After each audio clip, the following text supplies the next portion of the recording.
ਵਾਹਿਗੁਰੂ ਵਾਹਿਗੁਰੂ ਵਾਹਿਗੁਰੂ ਵਾਹਿਗੁਰੂ ਵਾਹਿਗੁਰੂ ਵਾਹਿਗੁਰੂ ਵਾਹਿਗੁਰੂ।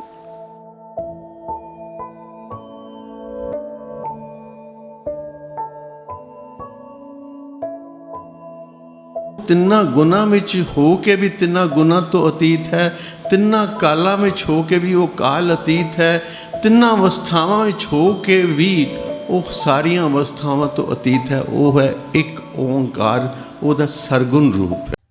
ਸਤਨਾਮ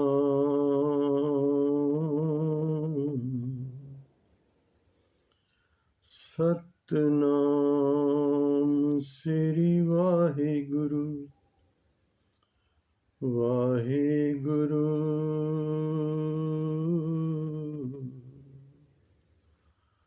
ਵਾਹਿਗੁਰੂ।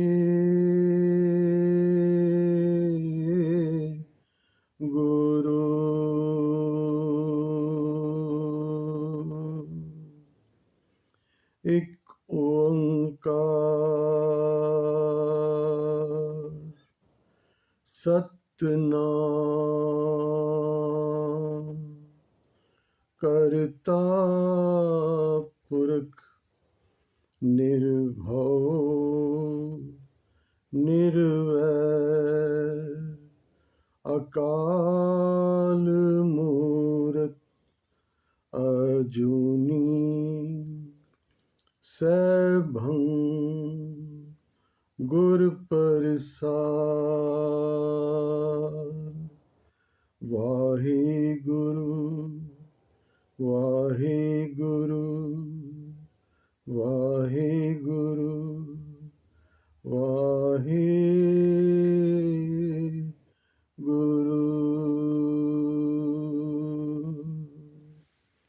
ਵਾਹਿਗੁਰੂ ਜੀ ਕਾ ਖਾਲਸਾ, ਵਾਹਿਗੁਰੂ ਜੀ ਕੀ ਫਤਿਹ।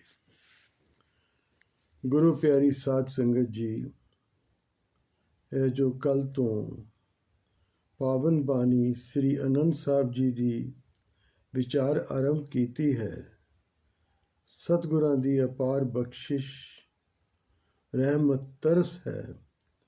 ਆਓ ਅੱਜ ਦੂਜੀ ਪੌੜੀ ਦੀ ਵਿਚਾਰ ਆਰੰਭ ਕਰੀਏ।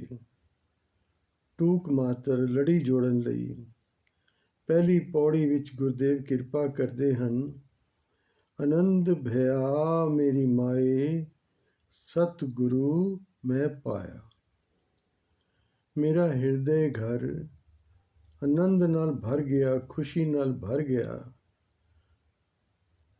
ਇੱਕ ਅਦੁੱਤੀ ਰਹਿਮਤ ਪ੍ਰਾਪਤ ਹੋਈ ਜਦੋਂ ਸਤਿਗੁਰ ਨੇ ਪਾਵਨ ਉਪਦੇਸ਼ ਦੇ ਕੇ ਨਾਮ ਨਾਲ ਜੋੜ ਕੇ ਉਸ ਨਾਮੀ ਦੇ ਦੀਦਾਰ ਕਰਾ ਦਿੱਤੇ। ਤੇ ਕੱਲ ਇਹ ਵੀ ਵਿਚਾਰ ਹੋਈ ਸੀ ਕਿ ਆਨੰਦ ਕੋਈ ਦੁਨਿਆਵੀ ਗੱਲ ਨਹੀਂ ਹੈ, ਨਾ ਇਹ ਸੁੱਖ ਹੈ ਨਾ ਦੁੱਖ ਹੈ। ਇਹ ਸਾਰੀਆਂ ਅਵਸਥਾਵਾਂ ਤੋਂ ਉੱਤੇ ਦੀ ਅਵਸਥਾ ਹੈ ਆਨੰਦ, ਜਿੱਥੇ ਨਾ ਕੁਝ ਜਨਮ ਹੈ ਨਾ ਮਰਨ ਹੈ, ਨਾ ਖੁਸ਼ੀ ਹੈ ਨਾ ਗਮ ਹੈ, ਨਾ ਨਫਾ ਹੈ ਨਾ ਨੁਕਸਾਨ ਹੈ। ਬਸ ਇੱਕ ਅਦੁੱਤੀ ਖੇੜਾ ਹੈ, ਉਮਾ ਹੈ। ਪਰ ਉਹ ਕਦੋਂ ਪ੍ਰਾਪਤ ਹੁੰਦਾ ਹੈ? ਜਦੋਂ ਗੁਰੂ ਉਪਦੇਸ਼, ਗੁਰੂ ਕਿਰਪਾ ਕਰਦਾ ਹੈ, ਗੁਰੂ ਨਾਲ ਮਿਲਾਪ ਹੁੰਦਾ ਹੈ। ਤੇ ਗੁਰੂ ਨਾਲ, ਗੁਰੂ ਉਪਦੇਸ਼ ਨਾਲ ਕਿਵੇਂ ਇੱਕ ਰਸ ਹੋਈਦਾ ਹੈ?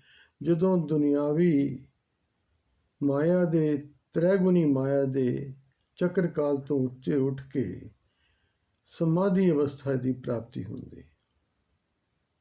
ਸਹਿਜ ਅਵਸਥਾ ਵੀ ਇਸ ਨੂੰ ਕਹਿੰਦੇ ਨੇ, ਅਡੋਲ ਅਵਸਥਾ ਵੀ ਕਹਿੰਦੇ ਨੇ, ਤੁਰਿਆ ਪਦ ਵੀ ਕਹਿੰਦੇ ਨੇ। ਤੇ ਗੁਰਦੇਵ ਕਹਿੰਦੇ ਨੇ ਚੌਥੇ ਪਦ ਕੋ ਜੋ ਨਰ ਚੀਨੇ, ਚੌਥਾ ਪਦ ਵੀ ਕਹਿੰਦੇ ਨੇ, ਤਿਨ ਹੀ ਪਰਮ ਪਦ ਪਾਇਆ। ਤੇ ਉਸ ਅਵਸਥਾ ਵਿੱਚ ਟਿਕ ਕੇ ਜਦੋਂ ਪਿਆਰ ਵਾਲਾ ਪ੍ਰਭੂ ਨਾਮ ਵਿੱਚ ਲੀਨ ਹੁੰਦਾ ਹੈ, ਉਦੋਂ ਸੱਚੇ ਆਨੰਦ ਦੀ ਪ੍ਰਾਪਤੀ ਹੁੰਦੀ ਹੈ। ਤੇ ਗੁਰਦੇਵ ਹੁਣ ਦੂਜੀ ਪੌੜੀ ਵਿੱਚ ਬਖਸ਼ਿਸ਼ਾਂ ਕਰਦੇ ਕਹਿੰਦੇ ਨੇ, ਆਓ ਮੂਲ ਪਾਠ ਨਾਲ ਜੁੜੀਏ।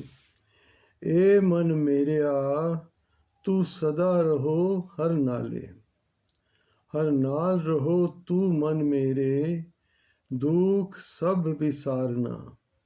अंगीकार ओह करे तेरा, कारज सब सवारना।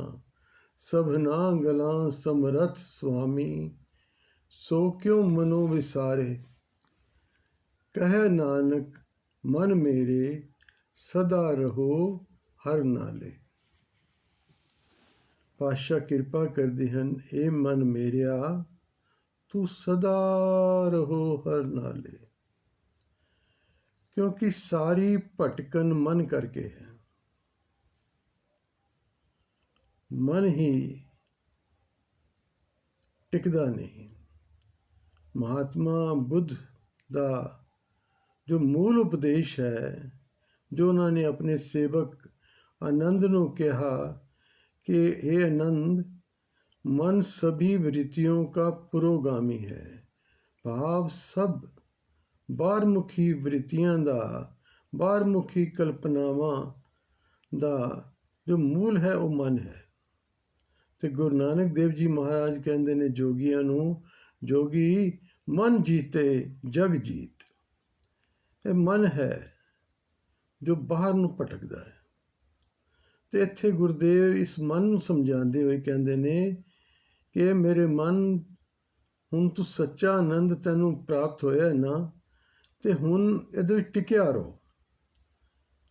ਤੇ ਟਿਕਾਂਗੇ ਕਿਵੇਂ? ਜੇ ਬਾਹਰ ਵੱਲ ਜਾਵਾਂਗੇ ਤੇ ਬਾਹਰ ਭਰਮ ਹੈ। ਗੁਰਦੇਵ ਬਾਣੀ ਦੁਆਰਾ ਕਹਿੰਦੇ ਨੇ, ਸਭ ਕਿਛ ਘਰ ਮੈਂ ਬਾਹਰ ਨਾਹੀਂ, ਬਾਹਰ ਟੋਲੇ सो भरम भुलाई। बाहर भरम है।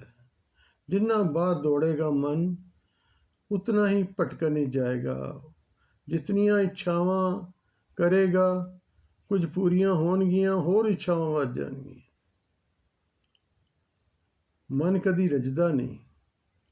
तो इसनूं बन्नण दा एक ही तरीका है कि बाहर नालों तोड़ के अंदर अंतशकरण नाल जोड़ दिता जाए। जिथे सच्चा ਸਰੂਪ है, जो साडा सत ਸਰੂਪ है, जिथे पार ब्रह्म का निवास है, उस पार ब्रह्म की सच्ची जोत आत्म स्वरूप विच टिक जाइए। जो गुरुदेव कहते ना, सब में जोत, जोत है सोए। उस जोत नाल मन नूं जोड़ दईए। भाव की है? Transcending the realm of mind and intellect and getting connected with the true self। ਸਾਡਾ ਜੋ ਸਤ ਸਰੂਪ ਹੈ, ਜਿਸਨੂੰ ਨਿਜ ਸਰੂਪ ਵੀ ਕਹਿੰਦੇ ਨੇ, ਸੂਖ ਮਹਿਲ ਵੀ ਕਹਿੰਦੇ ਨੇ, ਨਿਜ ਮਹਿਲ ਵੀ ਕਹਿੰਦੇ ਨੇ, ਉਹ ਨਿਜ ਘਰ। ਗੁਰਦੇਵ ਬਾਣੀ 'ਚ ਕਹਿੰਦੇ ਨਾ, ਥੇਰ ਘਰ ਬੈਸੋ ਹਰ ਜਨ ਪਿਆਰੇ, ਸਤਿਗੁਰ ਤੁਮਰੇ ਕਾਜ ਸਵਾਰੇ। ਆਪਣੇ ਨਿਜ ਸਰੂਪ ਜੋ ਸਾਡਾ ਸੱਚਾ ਘਰ ਹੈ, ਉਸ ਵਿੱਚ ਟਿਕ ਕੇ ਬੈਠ। ਕਾਰਜ ਤੇਰੇ ਸੁੱਤੇ ਹੀ ਵਾਹਿਗੁਰੂ ਸਵਾਰ ਦੇਗਾ। ਕੀਰਤਨ ਸੁਹੇਲੇ ਦੇ ਪਾਠ ਵਿੱਚ ਵੀ ਆਉਂਦਾ ਹੈ, ਨਿਜ ਘਰ ਮਹਿਲ ਪਾਵੋ ਸੁਖ ਸਹਜੇ, ਬਾਹਰ ਨਾ ਹੋਏਗੋ ਫੇਰਾ। ਫਿਰ ਕੋਈ ਜਨਮ ਮਰਨ ਦਾ ਗੇੜ ਹੀ ਨਹੀਂ ਰਹਿ ਜਾਏਗਾ। ਸਾਰੇ ਕਸ਼ਟ ਹੀ ਕੱਟੇ ਗਏ, ਸਾਰੀਆਂ ਇੱਛਾਵਾਂ ਹੀ ਖਤਮ ਹੋ ਗਈਆਂ, ਸਾਰੀਆਂ ਕਲਪਨਾਵਾਂ ਹੀ ਖਤਮ ਹੋ ਗਈਆਂ। ਮਨ ਇੱਕ ਥਾਂ ਤੇ ਪ੍ਰਭੂ ਚਰਨਾਂ ਵਿੱਚ ਟਿਕ ਗਿਆ। ਉਹ ਜੋ ਸਾਡਾ ਆਤਮ ਸਰੂਪ ਹੈ, ਉਹੀ ਸਤ ਸਰੂਪ ਹੈ, ਉਹੀ ਸਾਡਾ ਅਸਲਾ ਹੈ। ਗੁਰਦੇਵ ਬਖਸ਼ਿਸ਼ ਕਰਦੇ ਹਨ, ਐ ਮੇਰੇ ਮਨ, ਤੂੰ ਸਤ ਸਰੂਪ ਵਿੱਚ ਟਿਕਿਆ ਰਹੋ, ਉਸ ਦੀ ਸ਼ਰਨ ਵਿੱਚ ਆ ਜਾ। ਇਹ ਮਨ ਮੇਰਿਆ, ਤੂੰ ਸਦਾ ਰਹੋ ਹਰ ਨਾਲੇ। ਉਹ ਹਰੀ ਦਾ ਸੱਚਾ ਘਰ ਹੈ, ਉਹ ਸਾਡੇ ਅੰਦਰ ਹੀ ਹੈ। ਗੁਰੂ ਤੇਗ ਬਹਾਦਰ ਸਾਹਿਬ ਕਹਿੰਦੇ ਹਨ ਨਾ, ਕਾਹੇ ਰੇਬਨ ਖੋਜਨ ਜਾਈ, ਸਰਬ ਨਿਵਾਸੀ ਸਦਾ ਅਲੇਪਾ, ਤੋਹੀ ਸੰਗ ਸਮਾਈ। ਉਹ ਤਾਂ ਤੇਰੇ ਨਾਲ ਅੰਗ ਸੰਗ ਹੈ। ਗੁਰਦੇਵ ਇੱਥੇ ਇਸ ਬਾਣੀ ਦੁਆਰਾ ਕਿਰਪਾ ਕਰ ਰਹੇ ਹਨ, ਤੂੰ ਸਦਾ ਰਹੋ ਹਰ ਨਾਲੇ। ਮਨ, ਤੂੰ ਬਾਹਰ ਦੀ ਭਟਕਣ ਛੋੜ ਤੇ ਆਪਣੇ ਉਹ ਸਤ ਸਰੂਪ ਵਿੱਚ ਟਿਕ ਜਾ, ਉਸ ਹਰੀ ਨਾਲ ਜੁੜ ਜਾ। ਹਰ ਨਾਲ ਰਹੋ ਤੂੰ ਮਨ ਮੇਰੇ, ਦੁੱਖ ਸਭ ਵਿਸਾਰਨਾ। ਭਾਵ ਕੀ ਹੈ? ਜਦੋਂ ਉਸ ਸਤ ਸਰੂਪ ਵਿੱਚ ਟਿਕਾਂਗੇ ਅਸੀਂ, ਪਰਮਾਤਮਾ ਤੇ ਆਨੰਦ ਦਾ ਘਰ ਹੈ, ਆਨੰਦ ਸਰੂਪ ਹੈ, ਗਿਆਨ ਸਰੂਪ ਹੈ, ਉੱਥੇ ਫਿਰ ਕਿਹੜਾ ਦੁੱਖ ਬਾਕੀ ਰਹਿ ਜਾਏਗਾ ਭਾਈ। ਹਰ ਨਾਲ ਰਹੋ ਤੂੰ ਮਨ ਮੇਰੇ, ਦੁੱਖ ਸਭ ਵਿਸਾਰਨਾ। ਕੋਈ ਦੁੱਖ ਦੀ ਜਗ੍ਹਾ ਹੀ ਨਹੀਂ, ਸਭ ਵਿਸਰ ਗਿਆ, ਸਭ ਖਤਮ ਹੋ ਗਿਆ।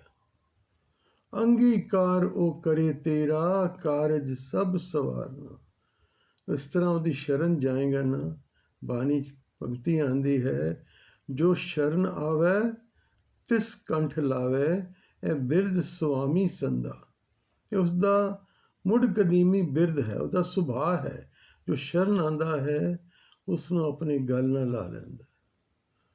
ਜੋ ਸ਼ਰਨ ਆਵੈ ਤਿਸ ਕੰਠ ਲਾਵੇ, ਆਪਣੇ ਹਿਰਦੇ ਨਾਲ ਲਾ ਲੈਂਦਾ, ਆਪਣੇ ਚਰਨਾਂ ਨਾਲ ਸ਼ਰਨਾਗਤ ਨੂੰ ਜੋੜ ਲੈਂਦਾ ਹੈ। ਫਿਰ ਉਹਦੀ ਲਜਪਤ ਦੀ ਰੱਖਿਆ ਉਹ ਆਪ ਕਰਦਾ ਹੈ। ਅੰਗੀਕਾਰ ਉਹ ਕਰੇ ਤੇਰਾ, ਕਾਰਜ ਸਭ ਸਵਾਰਨਾ। ਫਿਰ ਘਰ ਬੈਸੋ ਹਰ ਜਨ ਪਿਆਰੇ, ਸਤਿਗੁਰ ਤੁਮਰੇ ਕਾਜ ਸਵਾਰੇ। ਤੇਰੇ ਸਾਰੇ ਕਾਰਜ ਸੁਤੇ ਹੀ ਸਿੱਧ ਹੋ ਜਾਣਗੇ ਜਦੋਂ ਉਸ ਪਾਰ ਬ੍ਰਹਮ ਪਰਮੇਸ਼ਰ ਦੀ ਸੱਚੀ ਸ਼ਰਨ ਵਿੱਚ ਤੂੰ ਆ ਜਾਏਗਾ। ਸਭਨਾ ਗੱਲਾਂ ਸਮਰੱਥ ਸੁਆਮੀ। ਇਹ ਕਾਰਜ ਕਿਉਂ ਸਵਰ ਜਾਣਗੇ? ਕਿਉਂਕਿ ਸਭ ਕੰਮਾਂ ਵਿੱਚ, ਹਰ ਗੱਲ ਵਿੱਚ ਉਹ ਸਮਰੱਥ ਹੈ। ਉਹ ਅਕਾਲ ਪੁਰਖ ਦੇ ਘਰ ਕੋਈ ਕਮੀ ਨਹੀਂ। ਸਭਨਾ ਗੱਲਾਂ ਸਮਰੱਥ ਸੁਆਮੀ, ਸੋ ਕਿਉਂ ਮਨੋ ਵਿਸਾਰੇ। ਫਿਰ ਐਸੇ ਪ੍ਰਭੂ ਨੂੰ ਛੱਡ ਕੇ ਉਸ ਨੂੰ ਕਿਵੇਂ ਵਿਸਰ ਜਾਈਏ? ਪਾਤਸ਼ਾਹ ਬਾਣੀ 'ਚ ਕਹਿੰਦੇ ਨਾ, ਮਾਨਕ ਕੀ ਟੇਕ ਬਿਰਥੀ ਸਭ ਜਾਨ, ਦੇਵਨ ਕੋ ਏਕ ਹੈ ਭਗਵਾਨ। ਫਿਰ ਤੂੰ ਹੋਰ ਘਰ ਕਿਉਂ ਲੱਭਣਾ ਹੈ ਭਾਈ?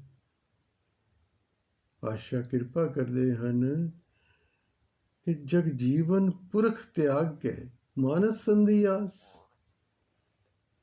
ਉਸ ਸਾਰੀਆਂ ਦਾਤਾਂ ਦੇ ਦੇਣ ਵਾਲੇ ਨੂੰ, ਉਸ ਜੀਵਨ ਦੇਣ ਬਖਸ਼ਣ ਵਾਲੇ ਨੂੰ ਛੋੜ ਕੇ ਤੂੰ ਹੋਰ ਆਸਾਂ ਰੱਖੀ ਬੈਠਾ ਹੈ। ਉਸ ਪ੍ਰਭੂ ਦੀ ਸ਼ਰਨ ਵਿੱਚ ਆ। ਤੇਰੀਆਂ ਆਸਾਂ, ਤੇਰੀਆਂ ਮਨਸ਼ਾਵਾਂ, ਤੇਰੀਆਂ ਸਾਰੀਆਂ ਇੱਛਾਵਾਂ ਉਹ ਵਾਹਿਗੁਰੂ ਪੂਰੀਆਂ ਕਰ ਦੇਗਾ। ਇੱਥੋਂ ਤੱਕ ਪੂਰੀਆਂ ਹੀ ਨਹੀਂ ਕਰੇਗਾ, ਤੈਨੂੰ ਇੱਛਾ ਰਹਿਤ ਅਵਸਥਾ ਪ੍ਰਦਾਨ ਕਰ ਦੇਗਾ। ਕਹੇ ਨਾਨਕ ਮਨ ਮੇਰੇ, ਸਦਾ ਰਹੋ ਹਰ ਨਾਲੇ। ਫਿਰ ਦੁਹਰਾ ਕੇ ਗੁਰਦੇਵ ਪਿਤਾ ਜੀ ਕਿਰਪਾ ਕਰਦੇ ਹਨ ਕਿ ਭਾਈ ਕਹੇ ਨਾਨਕ, ਤੀਜੇ ਨਾਨਕ ਕਿਰਪਾ ਕਰ ਰਹੇ ਹਨ। ਧੰਨ ਗੁਰੂ ਅਮਰਦਾਸ ਪਾਤਸ਼ਾਹ ਕਹੇ ਨਾਨਕ ਮਨ ਮੇਰੇ, ਸਦਾ ਰਹੋ ਹਰ ਨਾਲੇ। ਤੂੰ ਸਦਾ ਉਸ ਪ੍ਰਭੂ ਦੀ ਸ਼ਰਨ ਵਿੱਚ ਰਹਿ, ਸਦਾ ਹੀ ਉਸ ਨਿਜ ਸਰੂਪ ਵਿੱਚ ਟਿਕਿਆ ਰਹੋ। ਤੇਰੇ ਕਾਰਜ ਵਾਹਿਗੁਰੂ ਆਪ ਸਵਾਰ ਦੇਣਗੇ। ਕਿਉਂ ਸਵਾਰ ਦੇਣਗੇ? ਅਗਲੀ ਪੌੜੀ ਵਿੱਚ ਗੁਰਦੇਵ ਸ਼ੁਭ ਉਪਦੇਸ਼ ਦਿੰਦੇ ਕਹਿੰਦੇ ਹਨ, ਸਾਚੇ ਸਾਹਿਬਾ ਕਿਆ ਨਾਹੀਂ ਘਰ ਤੇਰਾ। ਤੇਰੇ ਘਰ ਵਿੱਚ ਕੀ ਨਹੀਂ ਹੈ ਵਾਹਿਗੁਰੂ? ਸਭ ਕੁਝ ਤਾਂ ਤੇਰੇ ਘਰ ਵਿੱਚ ਹੈ। ਸਾਚੇ ਸਾਹਿਬਾ ਕਿਆ ਨਾਹੀਂ ਘਰ ਤੇਰੇ। ਤੇਰੇ ਘਰ ਕੀ ਨਹੀਂ ਹੈ? ਭਾਵ ਸਭ ਕੁਝ ਹੈ। ਘਰ ਤਾਂ ਤੇਰਾ ਸਭ ਕੁਛ ਹੈ। ਤੇਰੇ ਘਰ ਵਿੱਚ ਸਭ ਕੁਛ ਹੈ। ਤੇਰੇ ਘਰ ਆਨੰਦ ਵਧਾਈ ਤੁਧ ਘਰ, ਮਾਨ ਮਹੱਤਾ ਤੇਜ ਆਪਣਾ ਆਪ ਜਰ। ਘਰ ਤਾਂ ਤੇਰਾ ਸਭ ਕੁਛ ਹੈ, ਜਿਸ ਦੇਹ ਸੋ ਪਾਵੇ। ਪਰ ਪਾਉਂਦਾ ਮਿਲਦਾ ਕਿਸ ਨੂੰ ਹੈ? ਜਿਸ ਨੂੰ ਉਹ ਆਪ ਖੁਸ਼ ਹੋ ਕੇ ਦਿੰਦਾ ਹੈ, ਜਿਹੜਾ ਪੂਰਨ ਤੌਰ 'ਤੇ ਉਸਦੀ ਸ਼ਰਨ ਵਿੱਚ ਆ ਜਾਂਦਾ ਹੈ। ਫਿਰ ਕੋਈ ਅਵਗੁਣ ਨਹੀਂ ਦੇਖਦਾ ਪ੍ਰਭੂ ਕਿਸੇ ਦੇ, ਕੋਈ ਭੁੱਲਾ ਨਹੀਂ ਚਿਤਾਰਦਾ, ਅਵਗੁਣ ਕੋ ਨਾ ਚਿਤਾਰਦਾ। ਉਹਦਾ ਬਿਰਧ ਹੈ, ਉਹ ਸ਼ਰਨ ਆਇਆਂ ਦੀ ਲੱਜ ਰੱਖਦਾ ਹੈ। ਘਰ ਤਾਂ ਤੇਰਾ ਸਭ ਕੁਛ ਹੈ, ਜਿਸ ਦੇਹ ਸੋ ਪਾਵੇ। ਤੇ ਦਿੰਦਾ ਕਿਸ ਨੂੰ ਹੈ? ਪਾਤਸ਼ਾਹ ਕਹਿੰਦੇ ਨੇ, ਸਦਾ ਸਿਫਤ ਸਾਲਾਹ ਤੇਰੀ, ਨਾਮ ਮਨ ਵਸਾਵੇ। ਜਿਹੜਾ ਆਪਣੇ ਹਿਰਦੇ ਵਿੱਚ ਉਸ ਨਾਮੀ ਦਾ ਨਾਮ ਪਿਰੋ ਕੇ ਰੱਖਦਾ ਹੈ। ਅੱਠੇ ਪੈਰ ਉਠਤ ਬੈਠਤ ਸੋਵਤ ਨਾਮ, ਕਹੋ ਨਾਨਕ ਜਨ ਕੇ ਸਦ ਕਾਮ। ਸਦਾ ਹੀ ਉਸਦੇ ਨਾਮ ਵਿੱਚ ਰੰਗਿਆ ਰਹਿੰਦਾ ਹੈ। ਤੇ ਨਾਮ ਇੱਕ ਐਸਾ ਜ਼ਰੀਆ ਹੈ, ਉਹ ਨਾਮੀ ਨਾਲ ਅਭੇਦ ਹੈ। ਤੇ ਨਾਮ ਜਪਦਿਆਂ ਜਪਣ ਵਾਲਾ ਉਸ ਨਾਮੀ ਵਿੱਚ ਅਭੇਦ ਹੋ ਜਾਂਦਾ ਹੈ। सदा सिफत सलाह तेरी। पातशाह जपजी साहब ਵਿੱਚ ਕਿਰਪਾ ਕਰਦੇ ਨੇ, ਜਿਸ ਨੂੰ ਬਖਸ਼ੈ ਸਿਫਤ ਸਲਾਹ ਨਾਨਕ ਪਾਤਸ਼ਾਹੀ ਪਾਤਸ਼ਾਹ। ਉਹ ਫਿਰ ਮੰਗਣ ਵਾਲੇ ਨਹੀਂ ਰਹਿੰਦੇ, ਉਹ ਵੰਡਣ ਵਾਲੇ ਹੋ ਜਾਂਦੇ ਨੇ, ਜਿਨ੍ਹਾਂ ਨੂੰ ਸਿਫਤ ਸਲਾਹ ਦੀ ਦਾਤ ਮਿਲ ਜਾਂਦੀ। ਇਹ ਨਹੀਂ ਕਿ ਉਹਨੂੰ ਆਪਣੀ ਸਿਫਤ ਸਲਾਹ ਦੀ ਕੋਈ ਭੁੱਖ ਹੈ। ਉਹ ਤੇ ਗੁਰਦੇਵ ਨੇ ਪਹਿਲੇ ਹੀ ਕਹਿਤਾ, ਗੁਰੂ ਨਾਨਕ ਦੇਵ ਜੀ ਨੇ, ਜੇ ਸਭ ਮਿਲ ਕੇ ਆਖਣ ਪਾਹੇ, ਵੱਡਾ ਨਾ ਹੋਵੇ ਘਾਟ ਨਾ ਜਾਏ। ਜੇ ਸਾਰੇ ਮਿਲ ਕੇ ਉਸ ਦੀ ਉਸਤਤੀ ਕਰਨ ਭਾਈ, ਤਾਂ ਉਹਨੇ ਵੱਡੇ ਨਹੀਂ ਹੋ ਜਾਣਾ, ਤੇ ਜੇ ਸਾਰੇ ਉਸਤਤੀ ਕਰਨੀ ਬੰਦ ਕਰ ਦੇਣ ਤਾਂ ਉਹਨੇ ਘਟ ਨਹੀਂ ਜਾਣਾ। ਵਾਧਾ ਸਾਡਾ ਹੀ ਹੋਣਾ ਹੈ। ਸਾਡੀ ਬਿਰਤੀ ਇੱਕ ਉਮਾ ਵਿੱਚ ਰਹੇਗੀ, ਇੱਕ ਚੜ੍ਹਦੀ ਕਲਾ ਵਾਲੀ ਅਵਸਥਾ ਵਿੱਚ ਰਹੇਗੀ। ਇਸ ਲਈ ਗੁਰਦੇਵ ਨੇ ਕਿਹਾ, ਸਦਾ ਸਿਫਤ ਸਲਾਹ ਤੇਰੀ ਨਾਮ ਮਨ ਵਸਾਵੇ। ਤੇ ਸਿਫਤ ਕਰਦੇ ਕਰਦੇ ਗੁਣ ਕਹਿ ਗੁਣੀ ਸੰਭਾਵਨੀ ਹੈ। ਜਿਸ ਦੇ ਗੁਣ ਗਾਈ ਚਲੀਏ ਨਾ, ਫਿਰ ਉਹ ਗੁਣ ਸਾਡੇ ਅੰਦਰ ਆਪਣੀ ਜਗ੍ਹਾ ਬਣਾਉਂਦੇ ਚਲੇ ਜਾਂਦੇ ਨੇ। ਗੁਣ ਗਾਉਂਦੇ ਗਾਉਂਦੇ, ਗੁਣ ਗਾਵਤ ਤੇਰੀ ਉਤਰਸ ਮੈਲ, ਸਾਰੀ ਹਿਰਦੇ ਦੀ ਮੈਲ ਧੁੱਲ ਜਾਂਦੀ ਹੈ। ਗੁਰਦੇਵ ਕਿਰਪਾ ਕਰਦੇ ਹਨ, ਸਦਾ ਸਿਫਤ ਸਲਾਹ ਤੇਰੀ ਨਾਮ ਮਨ ਵਸਾਵੇ। ਨਾਮ ਜਿਨ ਕੈ ਮਨ ਵਸਿਆ, ਵਾਜੈ ਸ਼ਬਦ ਕਨੇਰੇ, ਕਹੈ ਨਾਨਕ ਸੱਚੇ ਸਾਹਿਬ ਕਿਆ ਨਾਹੀ ਕਰ ਤੇਰੇ। ਨਾਮ ਦੁਆਰਾ, ਨਾਮ ਜਿਨ ਕੇ ਮਨ ਵਸਿਆ, ਜਿਨ੍ਹਾਂ ਦੇ ਹਿਰਦੇ ਵਿੱਚ ਨਾਮ ਵਸ ਗਿਆ ਨਾ, ਉਹਨਾਂ ਦੇ ਫਿਰ ਸੁਤੇ ਹੀ ਸੈਲੈਸਟੀਅਲ ਮਿਊਜ਼ਿਕ, ਅੱਗੇ ਵੀ ਜ਼ਿਕਰ ਕਰ ਰਹੇ ਹਾਂ, ਇੱਕ ਰੱਬੀ ਝੁਨਕਾਰ, ਇੱਕ ਰੱਬੀ ਧੁਨ, ਇੱਕ ਦੁੱਤੀ ਆਨੰਦ, ਇੱਕ ਦੁੱਤੀ ਮਿਊਜ਼ਿਕ, ਇੱਕ ਦੁੱਤੀ ਝਨਕਾਰ, ਇੱਕ ਦੁੱਤੀ ਧੁਨ ਨਾਲ ਜੁੜ ਜਾਂਦਾ ਇਨਸਾਨ। ਉਸ ਅਵਸਥਾ ਨੂੰ ਮਾਨਿਆ ਜਾ ਸਕਦਾ, ਬਿਆਨਿਆ ਨਹੀਂ ਜਾ ਸਕਦਾ। ਕਥਨਾ ਕਥੀ ਨਾ ਆਵੇ ਟੋਟ, ਕਥ ਕਥ ਕਥੀ ਕੋਟੀ ਕੋਟ ਕੋਟ। ਜਿਨੈ ਚਾਖੀ ਸੋਈ ਜਾਣੇ, ਗੂੰਗੇ ਕੀ ਮਠਿਆਈ।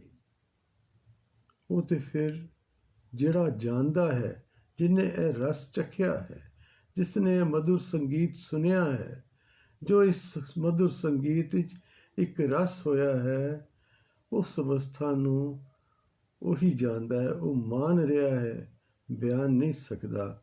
ਮੇਰੇ ਗੁਰਦੇਵ ਬਖਸ਼ਿਸ਼ ਕਰਦੇ ਹਨ, ਨਾਮ ਜਿਨ ਕੇ ਮਨ ਵਸਿਆ, ਵਾਜੇ ਸ਼ਬਦ ਗਨੇਰੇ, ਕਹੇ ਨਾਨਕ ਸੱਚੇ ਸਾਹਿਬ ਕਿਆ ਨਾਹੀ ਕਰ ਤੇਰੇ। ਫਿਰ ਦੁਹਰਾ ਕੇ ਗੁਰਦੇਵ ਕਹਿੰਦੇ ਨੇ ਕਿ ਤੇਰੇ ਘਰ ਕੀ ਨਹੀਂ ਹੈ।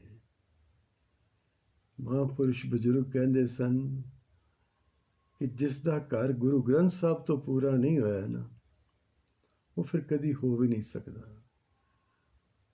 ਉਹ ਹੈ ਜਿਸ ਦੇ ਘਰ ਵਿੱਚ ਸਭ ਕੁਛ ਹੈ। ਇੱਕ ਵਾਰੀ ਸ਼ਰਨ ਅਗਤ ਤੇ ਹੋ, ਇੱਕ ਵਾਰੀ ਉਹਦੀ ਸ਼ਰਨ ਵਿੱਚ ਆ ਤੇ ਸਹੀ। ਤਨ ਮਨ ਧਨ ਸਭ ਸੌਂਪ ਗੁਰ ਕੋ, ਹੁਕਮ ਮੰਨਿਆ ਪਾਈ। ਇੱਕ ਵਾਰੀ ਉਹਦੀ ਸ਼ਰਨ ਲੈ ਕੇ ਦੇਖ ਤਾਂ ਸਹੀ, ਉਹ ਤੇਰੀਆਂ ਝੋਲੀਆਂ ਕਿੰਝ ਭਰਦਾ ਹੈ, ਸੋਚ ਵੀ ਨਹੀਂ ਸਕਦਾ। ਖਿਨ ਮਹਿ ਨੀਚ ਕੀਟ ਕੋ ਰਾਜ, ਪਾਰ ਬ੍ਰਹਮ ਗਰੀਬ ਨਿਵਾਜ। ਉਹ ਕੀੜੇ ਨੂੰ ਵੀ ਪਾਤਸ਼ਾਹੀਆਂ ਬਖਸ਼ਿਸ਼ ਕਰ ਦਿੰਦਾ। ਇੱਕ ਵਾਰੀ ਤੇਰੇ ਡਿੱਗਣ ਦੀ ਦੇਰ ਹੈ, ਉਹਦੇ ਚੁੱਕਣ ਵਿੱਚ ਦੇਰ ਨਹੀਂ ਹੈ। ਪਿਆਰੀ ਸਾਧ ਸੰਗਤ, ਉਹਦੇ ਚੁੱਕਣ ਵਿੱਚ ਦੇਰ ਨਹੀਂ ਹੈ।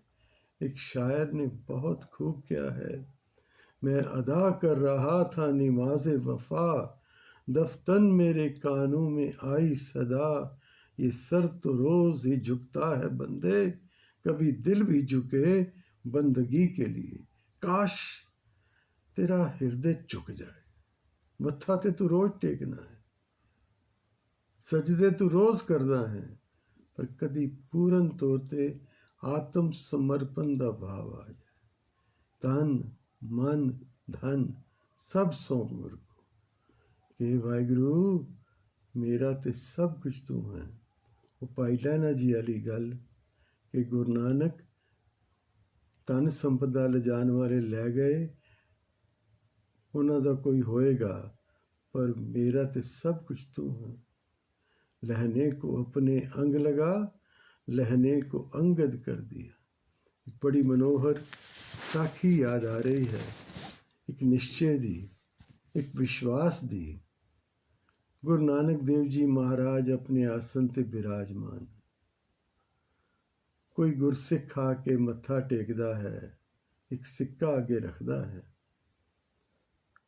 गुरुदेव वो सिक्का चुक के अपनी मुट्ठी विच रख लेंदे ते सुवते ही सवाल करते हैं, भाई दसो साड़ी मुट्ठी विच की है।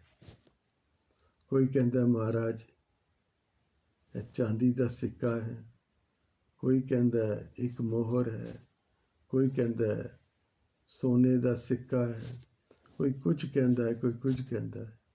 अखीर दृष्टि भाई लैने वाल गई। भाई लैना जी तुसी दसो साड़ी मुट्ठी विच की है। भाई लैना जी दे अखां भर आईयां। पातशाह इतना वड्डा इम्तिहान ना लो, इतना वड्डा इम्तिहान ना लो मेरे गुरुदेव, इतना वड्डा इम्तिहान ना लो। मैं सेवक हाँ, आप गुरु हो, मैं किमें दस सकना तुहाडी मुट्ठी च की है। पातशाह मुस्कुराए, नहीं भाई लैना जी दसो साड़ी मुट्ठी विच की है। जिस वेले दो बारी होर हुक्म कीता ते भाई लैना जी दा अखां च जल वह तुरिया, गल विच पल्ला पा लिया, हथ जुड़ गए। कहन लगे, हे गुरु नानक जे एडा वड्डा इम्तिहान लै नहीं लगे हो ते मेरे पातशाह मैं सेवक की दसां। पर मैं ते यही जानदा हाँ तेरी मुट्ठी विच सृष्टि दा राज है, सृष्टि दा राज है, जिन्नू मर्जी दे दे। पातशाह दे हथ उठे, कहन लगे लैनिया जे तू जाने सृष्टि दा राज है, तेरा समर्पण है, राज तेरा होया। संसार ने देखा गुरु नानक ने अपनी जोत शरीर त्यागन तो पहले दूजे नानक धन गुरु अंगद देव जी जो उस वक्त भाई लहना जी करके जाने जाते सन, उन्होंने हिरदे विच टिका दिती ते उन्होंने अगे मत्था टेक के उन्होंने गुरु पदवी ते विराजमान कर दिता, सृष्टि का मालक बना दिता। जो शरण आवे तिस कंठ लावे। बस फेथ चाहिए है, एक विश्वास, एक निश्चय, एक समर्पण। Faith and surrender without reservation, that is the essential part, that is the essence of this Pauri कि अपने आप नू सब चलाकियां चतुराइयां विद्या का अहंकार, दौलत का अहंकार, मान संपदा का अहंकार सब त्याग के गुरु की शरण विच जाना, मिट जाना। मिटा दे अपनी हस्ती को गर कुछ मर्तबा चाहे, कि दाना खाक में मिलकर गुले गुलजार होता है, कि दाना खाक में मिलकर गुले गुलजार होता है। आज इतनी ही सेवा परवान करनी प्यारी साध संगत। बुलाओ फतेह। वाहिगुरु जी का खालसा, वाहिगुरु जी की फतेह।